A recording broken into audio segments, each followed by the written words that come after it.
दोस्तों मैं आप लोग को क्राइम की लगभग अलग अलग तरीके की बहुत सारी कहानियां सुना चुका हूं। लेकिन यकीन मानिए दोस्तों, आज की जो कहानी मैं आप लोग को सुनाऊंगा शायद ही आपने इस तरीके की कहानी पहले कभी सुनी हो। बात करें दोस्तों आज की इस कहानी की, तो आज की इस कहानी की शुरुआत होती है उत्तर प्रदेश के मुरादाबाद से। और इसी मुरादाबाद के अंदर एक थाना पड़ता है, कुंदरकी थाना। और ये जो कुंदरकी थाना है, इसी थाने के अंतर्गत एक गांव आता है जिसका नाम है जैतपुर गांव। जैतपुर गांव में 17 नवंबर साल 2025 को सुबह सुबह लगभग 7 से 8 बजे के आसपास कुछ लोग उठते हैं। उठने के बाद में कुछ लोग ऐसे होते हैं जो अपनी खेतों की तरफ जाते हैं। लिहाजा यहाँ से एक व्यक्ति जिसका नाम होता है अमृत सिंह, वो सुबह सुबह उठकर अपने खेत की साइड जा रहा होता है। लेकिन अमृत सिंह का जो खेत था ये एक रोड किनारे खेत था। जब वो अपने खेत के पास पहुंचता है तो देखता क्या है कि उसके खेत के नज़दीक किसी व्यक्ति की डेड बॉडी पड़ी हुई है। अब इस तरीके से डेड बॉडी को देखता है अमृत सिंह तो घबरा जाता है। लिहाजा नज़दीक जाने की कोशिश तो करता है, लेकिन इसके अंदर इतनी हिम्मत नहीं होती है कि उस डेड बॉडी को पास से जाकर देख सके। लिहाजा इस बात की सूचना तुरंत गांव के अंदर पहुंचती है और गांव के अंदर से लोगों की एक भीड़ इकट्ठा हो जाती है। लिहाजा वहीं से कोई व्यक्ति जो होता है सीधा सीधा कुंदर की पुलिस थाने में कॉल कर देता है और बताता है कि साहब, जो जैतपुर गांव है उसी गांव के अंदर फला फला जगह पर एक व्यक्ति की डेड बॉडी पड़ी है। देखने से ऐसा लगता है कि जैसे इस व्यक्ति का एक्सीडेंट हुआ हो।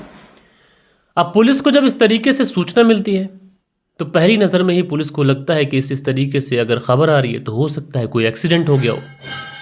लिहाजा पुलिस की जो टीम होती है तुरंत मौके वारदात वाली जगह पर पहुंच जाती है।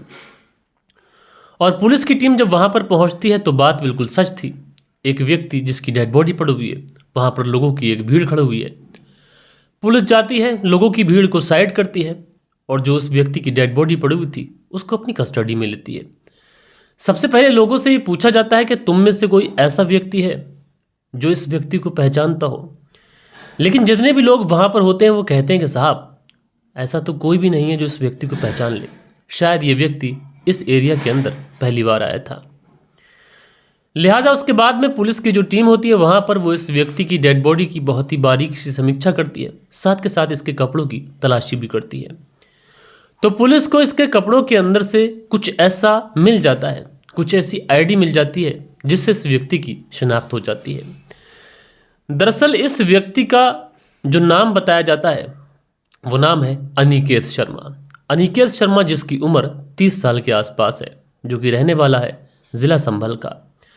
दरअसल ज़िला संभल के अंदर एक थाना पड़ता है बहजोई थाना, और इसी बहजोई थाने के अंतर्गत एक कॉलोनी आती है दुर्गा कॉलोनी, और उसी कॉलोनी का रहने वाला है अनिकेत शर्मा। अनिकेत शर्मा जिसकी उम्र 30 साल के आसपास है और इसके पिता का नाम है बाबूराम शर्मा। लिहाजा उसके बाद में पुलिस जो थी उस डेड बॉडी को अपनी कस्टडी में लेकर डेड बॉडी का पंचनामा कर और सीधा सीधा इस डेड बॉडी को पोस्टमार्टम के लिए भेज देती है। अब इधर डेड बॉडी पोस्टमार्टम के लिए भेजी तो जाती है, लेकिन उसके बाद में पुलिस वाले जो थे वो अनिकेत शर्मा के पिता बाबूराम शर्मा को इस बात की खबर दे देते हैं कि फला फला गाँव में फला फला जगह पर तुम्हारे बेटे की डेड बॉडी मिली है। अब जो बाबूराम शर्मा थे बदहवास तरीके से बेचारे भागते हैं, मुरादाबाद पहुंचते हैं जहां पर डेड बॉडी थी। डेड बॉडी को देखते हैं, शनाख्त कर लेते हैं कि हाँ ये उनका ही बेटा है। उसके बाद में पुलिस वाले पूछते हैं बाबूराम शर्मा से, तुम्हारी किसी से कोई दुश्मनी रंजिश है क्या? तो बाबूराम शर्मा कहते हैं कि नहीं साहब, ऐसा तो कुछ भी नहीं है। उसके बाद में पोस्टमार्टम की जो रिपोर्ट आती है और जिस अंदाजे से पुलिस वाले पूछताछ कर रहे थे, पुलिस वालों का वो अंदाज़ा भी सच साबित होता है। दरअसल अनिकेत शर्मा का कोई एक्सीडेंट नहीं हुआ था, क्योंकि अभी तक पुलिस को और बाकी के लोगों को यही लग रहा था कि एक्सीडेंट हुआ है, बल्कि पोस्टमार्टम की रिपोर्ट में ये बहुत वाज़े तरीके से मेंशन किया गया था कि अनिकेत शर्मा की हत्या की गई है और उसके सर पर किसी भारी भरकम चीज़ से प्रहार किया गया है।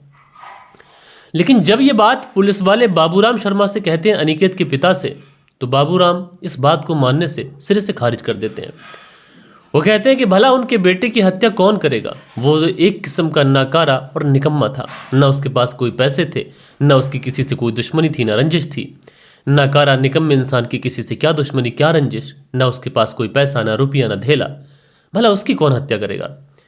अब पुलिस वालों को ये बात बाबूराम शर्मा की बड़ी अजीब सी लगती है कि पोस्टमार्टम की रिपोर्ट क्लियरली कह रही है कि यहां पर एक्सीडेंट नहीं बल्कि मर्डर किया गया है। लेकिन बाबूराम शर्मा ये बात मानने को तैयार नहीं है। वो बोल रहे हैं कि भाई एक्सीडेंट ही हुआ है।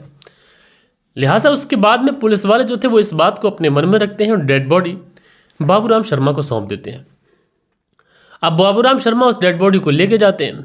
उसके बाद में डेड बॉडी का अंतिम संस्कार कर देते हैं।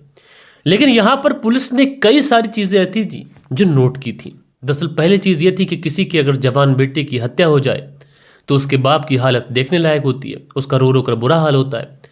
लेकिन यहाँ पर बाबूराम शर्मा के चेहरे पर न कुछ शिकन थी और न कुछ इतनी तकलीफ, न कुछ इतना दर्द।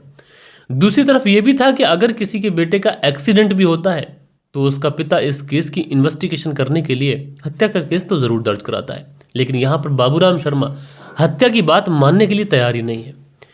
लिहाजा उसके बाद में उधर डेड बॉडी का अंतिम संस्कार हो जाता है और इधर पुलिस वाले अपने तरीके से इस पूरे केस की छानबीन शुरू करते हैं। अब जब पुलिस वाले अपने तरीके से इस पूरे केस की छानबीन शुरू करते हैं तो यहाँ पर पुलिस को एक बहुत ही अजीब चौंकाने वाली बात पता चलती है। दरअसल वो अनिकेत शर्मा जिसकी डेड बॉडी जो जैतपुर गांव हो, उस गांव के अंदर मिली थी, उसके नाम पर HDFC बैंक के अंदर 2 करोड़ 20 लाख रुपए का बीमा कराया गया था, वो भी एक्सीडेंटल बीमा। अब यहाँ पर यह बात पुलिस को जब पता चलती है तो पुलिस के जहन में ये बात घूमती है कि किस तरीके से बाबूलाल शर्मा जो है अपने बेटे को एक्सीडेंटल मौत दिखाने की कोशिश कर रहे हैं। तो हो ना हो इस पूरे केस के अंदर बाबूलाल शर्मा इन्वॉल्व हो सकते हैं।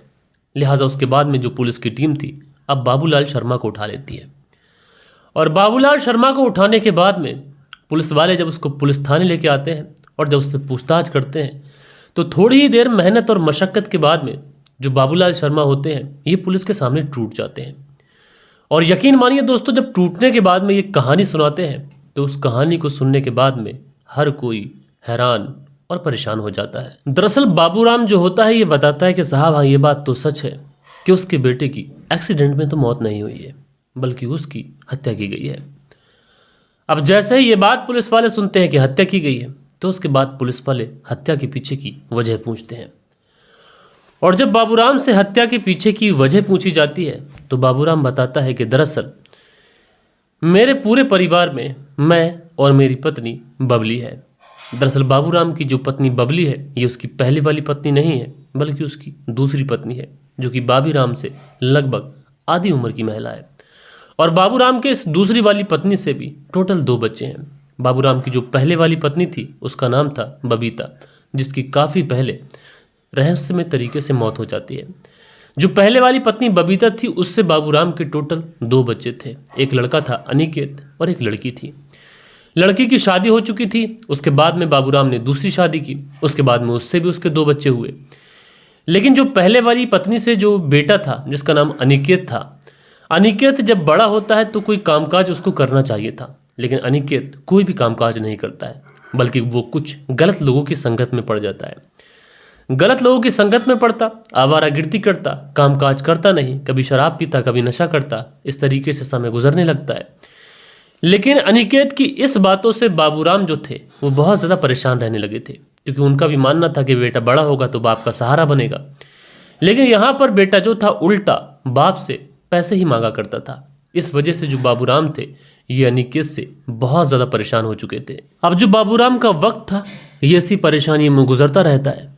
एक तरफ बाबूराम के ऊपर जिम्मेदारियां थी, दूसरी तरफ बाबूराम का ये जो बेटा था जो जवान हो चुका था वो कोई काम करने के लिए तैयार नहीं था। इसी बीच उत्तराखंड के अंदर एक चोरी होती है और उसी चोरी के इल्ज़ाम में जो बाबूराम होता है ये जेल चला जाता है। अब इधर बाबूराम जेल चला जाता है, इधर घर परिवार अकेला रह जाता है। कुछ समय के बाद में जो बाबूराम होता है ये जेल से छूटकर जब बाहर आता है और उसके बाद में जब ये अपने घर पहुंचता है तो घर जाने के बाद में बाबूराम देखता है कि घर का जो माहौल है ये पूरी तरीके से बदल चुका है। घर के अंदर अब वो चीज़ें हो रही हैं जो शायद उसने पहले कभी देखी नहीं थी। दरअसल बाबूराम को ऐसा लगता है कि उसका जो बेटा अनिकेत है और उसकी जो दूसरी वाली पत्नी बबली है, इन दोनों के बीच में कुछ नज़दीकियाँ बढ़ गई हैं। और इसी महज शक के आधार पर जो बाबूराम होता है ये बहुत ज़्यादा परेशान रहने लगता है। अब इसको समझ नहीं आता है कि वो क्या करे, क्योंकि उसको लगता है कि उसका बेटा और उसकी पत्नी जिस रास्ते पर चल पड़े हैं, और अगर इसके बारे में लोगों को पता चलेगा तो लोग तरह तरीके की बातें करेंगे और साथ के साथ मैं दुनिया में मुंह दिखाने के लायक नहीं रहूँगा। अब बाबूराम लगातार अपनी परेशानी में रहता है, लेकिन इस बारे में ना वो अपनी पत्नी से बात कर पाता है, ना अपने बेटे से बात कर पाता है। लिहाजा उसके बाद में बाबूराम जब काफ़ी ज़्यादा परेशान हो जाता है तो उसके बाद में बाबूराम का एक दोस्त होता है जो पेशे से वकील था, जो कि मेरठ के अमरोहा का रहने वाला है, उत्तर प्रदेश के अमरोहा का रहने वाला है। उसके बाद में वो अपने दोस्त के पास पहुंचता है और उससे सारी बात सिलसिलेवार तरीके से बता देता है। अब जो दोस्त था वो बाबूराम से सिर्फ और सिर्फ एक ही बात कहता है कि अच्छा ये बताओ, अब तुम आगे चाहते क्या हो? क्या तुम अपने बेटे को रास्ते से हटाना चाहते हो? तो बाबूराम थोड़ी देर तक सोचता है, उसके बाद में कहता है कि हाँ। अब जो दोस्त था उसे बाबूराम को सही दिशा में समझाना चाहिए था, लेकिन वो दोस्त कहता है कि देखो, तुम कुछ ऐसा करो कि जिसकी वजह से तुम्हारा बेटा भी रास्ते से हट जाए और तुम्हें कुछ पैसे की आमदनी भी हो जाए।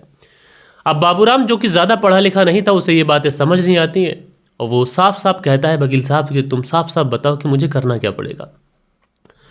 उसके बाद में वकील साहब कहता है कि तुम अपने बेटे का एक एक्सीडेंटल बीमा करा दो और उसके बाद में उसको इस तरीके से मौत के घाट उतारो कि ये महज एक एक्सीडेंटल डेथ लगे, जिसके बाद में वो एक्सीडेंटल बीमे की जो रकम है वो तुम्हें मिल जाए। अब बाबूराम कहता है कि साहब मैं तो इतना पढ़ा लिखा नहीं हूँ और मुझे इस बारे में कोई भी नॉलेज नहीं है, ऐसा करो कि आप ये काम खुद करा दो। अब जो वकील साहब होते हैं ये उसके बाद में अनिकेत शर्मा को लेते हैं, HDFC बैंक पहुंचते हैं और उसके नाम पर 2,10,00,000 रुपए का एक्सीडेंटल बीमा करा देते हैं। अब जब बीमा हो जाता है, कंप्लीट हो जाता है, प्रोसेसिंग सारी चीज़ें कंप्लीट हो जाती हैं, तो उसके बाद में जो वकील साहब होते हैं अब उनके भी मन में लालच आ जाता है। उनको लगता है कि 2,10,00,000 रुपए की जो रकम है ये बहुत बड़ी रकम है और कहीं ना कहीं अगर ये रकम मिल गई तो सारे आंसू पूछ जाएंगे। लिहाजा उसके बाद में वो बाबूराम के पास पहुंचते हैं और पहुंचने के बाद में कहते हैं कि मैंने तुम्हारे बेटे का 25 लाख रुपए का एक्सीडेंटल बीमा करा दिया है और अगर तुमने अपने बेटे को इस तरीके से मौत के घाट उतार दिया कि वो एक्सीडेंट लगे तो फिर वो 25 लाख रुपए तुम्हारे हैं। लेकिन बाबूराम के पास जाने से पहले वकील साहब ने बाबूराम के बेटे अनिकेत शर्मा से उसका जो ATM कार्ड था वो लेकर अपने पास रख लिया था, ताकि अगर फ्यूचर में ऐसा कुछ होता है तो वो उस ATM से बकाया जो राशि है वो निकाल सके। अब बाबूराम को जैसे ही 25 लाख रुपए का लालच आता है तो उसके बाद में बाबूराम अब हत्या की प्लानिंग करता है। काफ़ी समय तक सोचता है, उसको समझ नहीं आता है, तो उसके बाद में जाकर बाबूराम एक सुपारी किलर से इस बारे में बात करता है और जिस सुपारी किलर से जाकर बाबूराम मुलाकात करते हैं उस सुपारी किलर का नाम होता है सुल्तान। अब मुलाकात हो जाती है, उसके बाद में सुपारी दे दी जाती है, 3.5 लाख रुपए में सौदा तय हो जाता है। बाबूराम कहते हैं कि हत्या कब, कहाँ और कैसे करनी है ये समय मैं डिसाइड करूंगा। सुल्तान कहता है ठीक है।